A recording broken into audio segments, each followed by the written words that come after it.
Hello, my name is Rich, I'm the owner of Wireless Gadgets, and today we're going to be doing a short comparison video between Apple's AirPods Pros and our very own AirPods Pro Alternatives. So without further ado, let's crack on and compare the look and feel. We'll start off by looking at the packaging, which as you can see is very similar. I've shown you the black version here of the Wireless Gadget set just so you don't get too confused, as they do look very similar. But here with the original, you have all the standard nice plush packaging, manual user guide, and then you have the AirPods themselves, which look like this, in a nice little case if you haven't seen them before. We have a little bit of branding on the back. Inside the box you have the cable and some different size ear tips, and this is how it looks with our Wireless Gadgets one. So again, you've got the box, got all the information on the back, technical specifications, got your user guide, and just as with the leading brand, you have the nice wrap. Obviously the leading brand doesn't come in black, so hence the reason I chose to show you this one. If I can get it out, so there we go. And again, you can see it's a lovely smart case, and again, sounds just like that. So they're identical in terms of size. Turn it around in terms of weight. They both feel quite chunky, weighty, but not silly. Just gives you that reassuring bit of quality to them.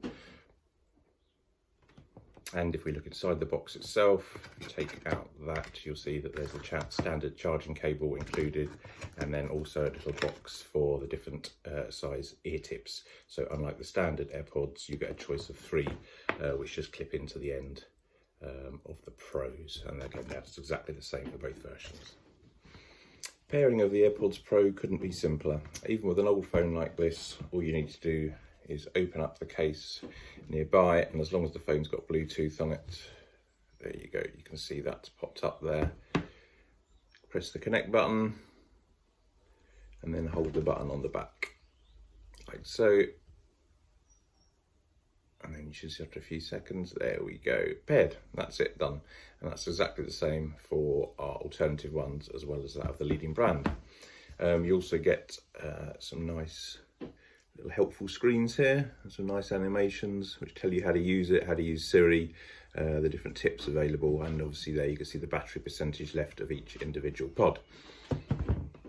There are a number of settings that can be adjusted from the settings icon there. So if you tap that, you can then see the name of the Bluetooth device connected. If you click on the eye, and then you have a number of different settings you do. So you can turn off and on the noise cancellation, you can set the controls between the left pod and the right pod, you can change the battery charging, and then you have all the details there, exactly the same as you do on the leading brand. All the different components, model numbers, etc, etc, so they're fully compatible with each other. It's worth saying, if you don't have an Apple and you're on Google or Android rather, then you can do most of the same things. The AirPods will work perfectly, you just don't get quite the same flashy fancy graphics as you do on iOS, but in terms of basic functionality it's exactly the same.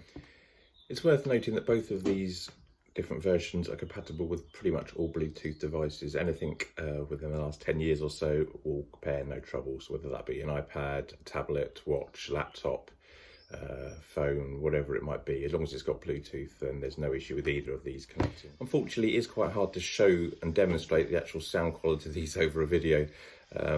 But however, you can hear, you listen carefully there, the music coming through. And the quality really is top drawer. They fit very comfortably into the ears. You've got a choice of 3 different tips. I have listened to the leading brand and alternative ones back to back. I've listened to both at the same time, thanks to the home sharing effects that you can do with Apple, and I could not tell the difference. And I'm not just saying that, that is generally true. You just can't tell, even listening back to back, what the difference is. So I think they're both absolutely brilliant. They both give you better sound quality and bass in terms of depth than the standard ones, which is very good, but these just go that one step even better for that. Now, the main difference between these AirPods Pros and the standard AirPods is the noise cancellation effect.